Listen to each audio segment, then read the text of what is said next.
আজকে আমরা শিখব মাইক্রোসফট অফিস ওয়ার্ডে টেবিল তৈরি করার কিছু শর্টকাট ট্রিক্স, অর্থাৎ দ্রুত কিভাবে আমরা কিবোর্ডের মাধ্যমে টেবিল তৈরি করতে পারি তা শিখব। তাহলে চলুন শুরু করা যাক। প্রথমে আমরা মাইক্রোসফট ওয়ার্ড সফটওয়্যারটি ওপেন করার পরে শিফট বাটন ধরে প্লাস চিহ্নে ক্লিক করব একবার। তারপরে প্লাসের আগে মাইনাস চিহ্ন আছে, এই মাইনাস চিহ্ন যত বড় আমি কলাম উইথ চওড়া করতে চাই তত বড় করে মাইনাস চিহ্নটা দেবো একাধিকবার। তারপরে আবার প্লাস শিফট ধরে প্লাস চিহ্ন, তারপরে পুনরায় মাইনাস, আবার প্লাস, তারপরে মাইনাস। এভাবে আমি যতগুলো কলাম তৈরি করতে চাই ততগুলো দেওয়ার পরে শেষে প্লাস চিহ্ন থাকা অবস্থায় কিবোর্ডে ইন্টার বাটন প্রেস করব, তাহলে আমাদের টেবিল তৈরি হবে। ট্যাব বাটন প্রেস করলে আমি যে সেলে আছি তার পরের সেলে যাওয়া যাবে, এবং শেষ সেলে থাকা অবস্থায় যদি পুনরায় ট্যাব দিই তাহলে নিচে আরেকটা রো আসবে। এভাবে যতগুলো খুশি ততগুলো আমরা রো তৈরি করতে পারবো।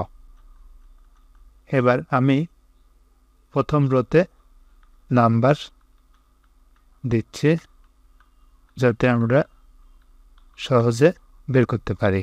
আমি যে সেলে আছি তার থেকে আগের সেলে যেতে চাই, তার জন্য আমরা ধরব শিফট ট্যাব, তাহলে পূর্বের সেলে যাওয়া যাবে।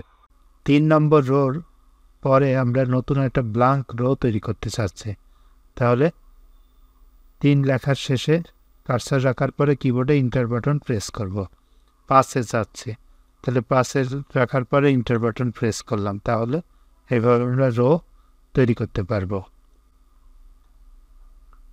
যে কোনো সেলের মধ্যে কার্সার রাখলাম, alter shift up arrow press করলে লক্ষ্য করি আমাদের ওই রোটাকে উপরে তোলা অথবা down arrow, alter shift button চাপ দিয়ে ধরে রাখার পরে ডাউন অ্যারো প্রেস করলে একের পর এক নিচে নামানো যাবে।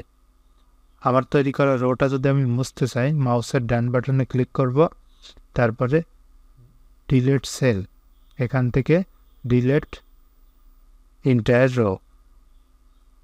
এবং কোনো কলাম যদি মুছতে চাই তাহলে সেই কলামের মধ্যে কার্সার রাখবো, রাখার পরে মাউসের ডান বাটনে ক্লিক, ডিলিট সেলে গেলেও হবে, অথবা পুরা রোটা কলামটা যদি আমরা সিলেক্ট করি এইভাবে তাহলে ডিলিট কলাম অপশনটি পাবো, অথবা আমরা মাউসের ডান বাটনে ক্লিক করার পরে ডিলিট সেলে গিয়ে ডিলিট এন্টায়ার কলাম দিলেও কলামটি মুছবে। দুইরকমভাবে করতে পারি। আমি চাচ্ছি 5-এর পরে বাকি অংশ আমরা কার্সার রাখার পরে shift control inter button press করলে তাহলে আমাদের স্প্লিট টেবিল হবে, অর্থাৎ উপরের অংশ নিচের অংশ আলাদা হবে। আবার নিচের অংশের টেবিলের কোনো লেখা যদি আমি উপরের অংশে চাই, উপরে alter shift up arrow press করলে আমি ওখানে বসাতে পারবো। এই স্প্লিট আমরা 2 রকমভাবে করতে পারি। একটা হচ্ছে যে অংশটুকু আলাদা করব সেই অংশের পুরাটুকু সিলেক্ট করব, শুধু একটা ঘরে না। তারপরে অল্টার শিফট আপ অ্যারো উপরে তোলা যায়, ডাউন অ্যারোতে নিচে নামানো যাবে। এভাবে আমরা আলাদা করে ফেলতে পারবো। আবার alter shift up arrow press করলে আগের টেবিলের সাথে মিশে যাবে। আমি কয়েকটা সেল সিলেক্ট করলাম, করার পরে অল্টার এম করার সাথে সাথে মার্জ সেল, অর্থাৎ যে কটা ঘর সিলেক্ট করছিলাম সেগুলো মুছে সব মার্জ হবে, অল্টার এম একত্রিত হবে।